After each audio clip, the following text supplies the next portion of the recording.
Kene salah. Maksudku awake dhewe ngene lho Mas, sampean iki kok ndak harus sasmito. Aja sasmito. Mangane akeh. Mangane akeh. Kakang iki nek kawi pokoke. Gau. Aja. Mangane akeh, turune ngorok. Iki ndak guyon lho. Lho, sing ngomong ngarani guyon ya sapa? Iki serius lho, Bos. Pak Eko. Wayang sebagai tontonan tuntunan sing kebak tatanan maton badan alat kuasa. Omong apa? Sampean srekal. Wes, Sing baku ngene Mas. Awake dhewe iki aja semata-mata. Ngene iki lek sampean ngomongin sing penting duit kok ngisin-ngisini. Seorang seniman-seniwati iki mbok awake dhewe iki golek duit aja selalu vulgar ning duit-duit apa lho kuwi. Sing penting iki silaturahmi ngene iki ditimbali Pak Kusnan wis andalan awake dhewe. hei, saiki lak silaturahmi. Anak ning omahke lho, saiki mangane beras, tungkune silaturahmi apa piye? Jangkrik tenan. Betul Dek Cil we. Ha. Ngisin-ngisini blok duit. Lah kedae pripun? Duh, ya duit. Duh. Oh, Pak Eko, Pak Eko, ya ampun Pak Eko. Ning ngene lho, Lek. Ya Allah, Pak Eko kaya ngono, ya Allah, ya Allah. Loh, duit ki nomor pira ngono? Nomor piro, Pak? Ya nomor loro. Loro. Nomor 1 dulur. Dulur. Ngono lho, Pak. Jadi duit karo dulur. Milih duit. Loh. Ya Allah, Ya Allah, aku salahnya ya Allah, ya Allah. Ya dulur sing duwe duit. Nah, ngono lho. Ngoten mawon pokoke didongakne Pak Kusnan, murah rezeki sandang pangan, lancar nek usaha, putra-putrine sukses neng luar negeri. Alhamdulillah. Bondone disedekahke Dek Precil awit bondono kaperang dadi 3. Telu. Sing Ngertos lho mboten sampean? Bathuk. Bondo kapirang dadi 3 niku napa? Bondo kaperang dadi 3. Enek bondo bejat, enek bondo walat, enek bondo manfaat. Bondo bejat diartene napa mboten? Loh, iya no. Sampean catet. Wah. Loh, kuwi aku yo duwe Mas 3 paugeran iki. Alah apik teluku, mau aku telumu. Loh, uduk bondo lho ning Pepati. Ngono kae, Pati Utama, Pati Madya, Nista. Alah apal aku kuwi. Alah. Sing lho Pak, bejat lho Pak. Apa? Sik umpamane bondo siji. Bejat. Ya jelasnya mboten. Nggih Mas. Sampeyan catat golek pulpen. Pun. Endi pulpene? Iki Gudi. Wah, spedol. Bondo. Bondo bejat. Yo. Niku goleke sarana uga apik.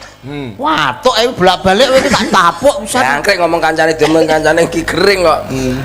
Goleke sarana gak apik. Contoh ngapusi. Loh, Judi. enggak boleh. Nah, sing barang-barang sing oleh ora sarana becik kuwi jenenge bondo bejat. Bondo bejat. Korupsi lan liya-liyane. Sing angka loro? Bondo walat. Niku biasane warisan niku nek gak waris ora kerasan. Sok kala mangsane lemah warisan niku malati. Oh, kuwi lho. Sampeyan nek cengengesan kok diomong. Iki lho kok pengen ngetutne warisan. Apa ngomong apa wis mengkis-mengkis kok. Terus sing ngomong. Bondo manfaat. Iki goleke krana nyambut gawe sing halal, digunakake sarana halal, insyaallah barokah berkahi kabeh keluarga. Niku bondone berarti manfaat. Wong iki lek wis duwe bondo, Mas. Rukokno. Paling tidak setiap tahun kita harus ngresiki kejaba sedekah jariah. Ana meneh sing darani kanggo fakir miskin kae.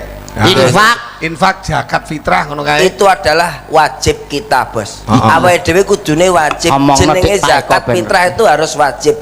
Sok-sok wong iki duwe dhuwit 100.000 dipangan dhewe. Eman kanggo sedekah. Kuwi besok lak ora ngerti nek dawe para pinter 2,5% kuwi dudu hak. Dudu hake kuwi sok-sok ora ngerti, Bos. Lah kuwi sing bahaya. Bahayane kaya ngene-ngene iki. Lah ora dikekne wong akhire karo Gusti Allah dijikuk langsung, dijikuk secara paksa, dadine gering, kena pagebluk kaya awake dhewe ngene iki. Nek aku jelas 2,5% tak wenehno sing hak. Kuwi jelas. 2,5% sampai 3%. Sampai 3%. Nah awakmu Dik saiki 100% tak kekne. Ya wong goblok berarti bar mlebu rumah sakit nyolot cengoh. Tak kene kabeh mbok kene 100% terus mangan apa? fakir miskin Pak saiki Pak. Sapa? Bojoku ora duwe dhuwit pirang-pirang dina. Amin. Amin nah saiki. Wong kok iso Kaya panjenengane Bapak Kusnan ngeten iki, Nggih, Pak. nggih. Mas Percil. Nggih. Paling tidak iki ya dana rasa. Dana rasa. Kalian para Bener, warga. putra-putrine usaha neng luar negeri Luar negeri. sukses, Dik. Sukses, sukses. Alhamdulillah. Aku mbiyen yo neng luar negeri, Ning ndi Pak Man Pak? neng Malaysia. Mau golek sawit ta? Ora Lek apa? menjalani hukuman gantung. Aku Aku sesuk kerja neng kono kerja, alhamdulillah sukses neng kono tak kelompokne tanggo usaha aku ternak wedhus. wedhus awak. Wedhus biasa, wedhus Jawa ngono kuwi. Iya iya terus. Alhamdulillah Dik, wedhusku hebat. Carane piye? Pak? Open wedhus iki teko karo aku. Iso ta awakmu? Pengalaman Aku ta ora aku. tau ternak ae. Wedhus iki kudu digambarne kaya menungso. Contone Aku kandangku tak kei kasur. kandang wedhus ya? kaya Wedhus kasur. Pak Eko. Nggih. Diumpamane kaya menungso tak kei kasur. Terus dhuwure tak kei AC, tak kei TV, ngisor tak kei VCD. Oh. Angger esuk ngono tak setelno dangdut. Karo dipakani mangane ben luwih anu, mangane ben akeh. Awan sithik tak setelno musik campursari. Wah, enak Pak ya. Terus sore tak setelno anu pengajian. Sore. Wedhus iki butuh pengajian lho, Dik. Masa wedhus delok Anwar Said. Ya iya, tapi iki wedhusku sing lanang enek 3 minggu gak mulih, Lah Dik. nyapa Pak? Dicekel polisi. Lah kok iso ta? Tak tinggal jagong lho neng kok kandang nyetel VCD porno, Dik. Wedhusmu? Wah. Wah, sesuk ada golek wedhus wedok Bos. Ya piye? Lumpukne dadi siji gaekne karaoke. Kuwi masuk iyane. Terus sing marah rono sapa? Lha wedhusmu sing mlebu ning polisi wae. Nduwaplek mesti. Oh ya, Usaha Mbak Lucy. Iya, iya, moga-moga. Mbak Suli. Lucy man, Mbak Lucy. Suara suling. Cianto. Wah. Aku ndak kuat pada ndak kuat tau lara. Aku kelempoken Pak. Pripun kabare sehat? Alhamdulillah. Sajake kok ora dimboten sekeca badanipun. Rumba-rumbu Nggih. kenging wabah penyakit Nggih, Mbak. Kena aratan iki lho, Mbak. Pak Eko iki Atos-atos. anu meteng enom. Bolak-balik itu Masa wong lanang kok meteng-enom. Ini ora mergo tanggung jawab. Maka dari itu kita harus menjaga kesehatan. Gitu.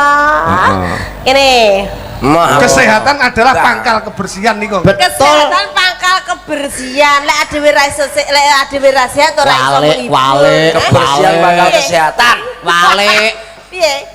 Kebersihan pangkal kesehatan. mensana incorpore sano. Waduh. Di dalam tubuh yang sehat terdapat jiwa yang kuat. bersih, yang kuat. Yang kuat.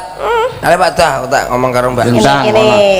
Maka Ngomong apa Dik? Ngomong apa ngono lho. Aku koyo bakul obat susu. Suaramu malah kayak Joko Suaramu Klenteng. kaya mupet. Ora Nah, ngono. kok kowe kok kaya ngene ya Allah mesakne to Le. Tak dongakne panjang umurmu. Amin, amin. Ndang sehat. Makane aja pecicirane awan ke aja ngluyur ae. Ya omongi Kuwi nek ra sayang ya ora ngono kuwi lho, wis saking sayange karo Tak kowe. tambane sik. Lho didoni cekre. Ora apa-apa, ora Nek apa-apa. didoni ya. Idune ora Iki apa-apa. ngono mambu dongane wong. Rene wong efek mesti sampinge yang paling sehat. efek sampinge yang nggur bacin ngono tok.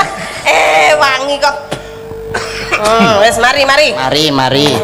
Nyapa?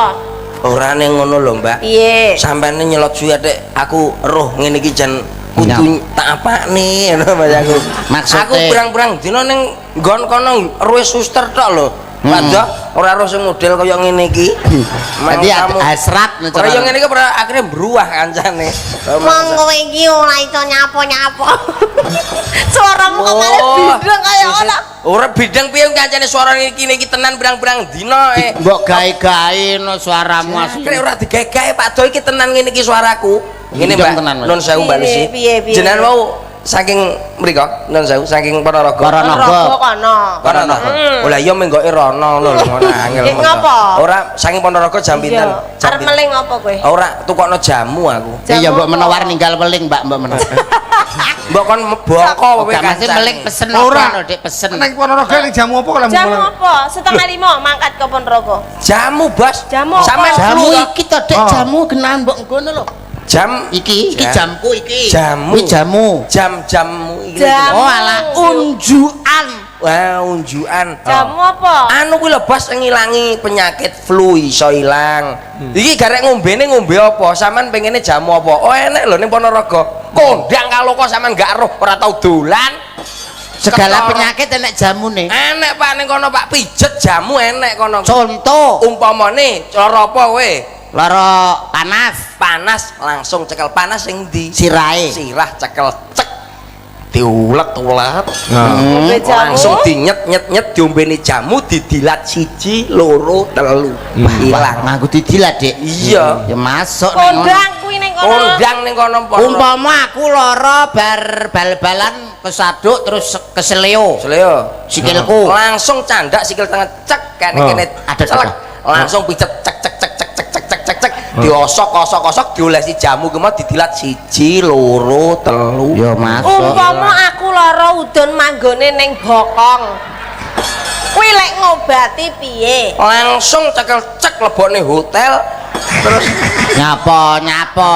lah nyapo Terus lho. disikat. Dah, iya lah kalau kurang ajar Pak Eko, ya Allah, ya Allah, ya Allah, Pak Eko, ya Allah, ya Allah. Seto, seto. Sudah bener aja gelem dijak omongan ya Allah, ya Allah, Pak Eko, ya Allah. Disikat udune ben resik. Ora paling Dik aja melek Pak Eko, ya Allah, Ora ya Allah. maksudnya digawe ning hotel ki. Rusuh-rusuh gak seneng aku ya Gone Allah. ya Allah. praktek iki ning ngandeng. Wis, Dik, ya Allah, Iki ya Allah. ompet lagi. Praktek iki ning ngandeng hotel, Bos. Oh. Langsung ae disikat celek, diusuk-usuk-usuk curi jamu didilat 1 2 3 beres Pak Do. Iki lara udun. Udun. Nek aku anyang-anyangen. Lah, Anyang-anyangen. langsung ae dicekel cek. Dilat. Dilat apa golene kirik catek dikulmu kuwi koyo mangsamu. Ora Ora ya lara, Dik.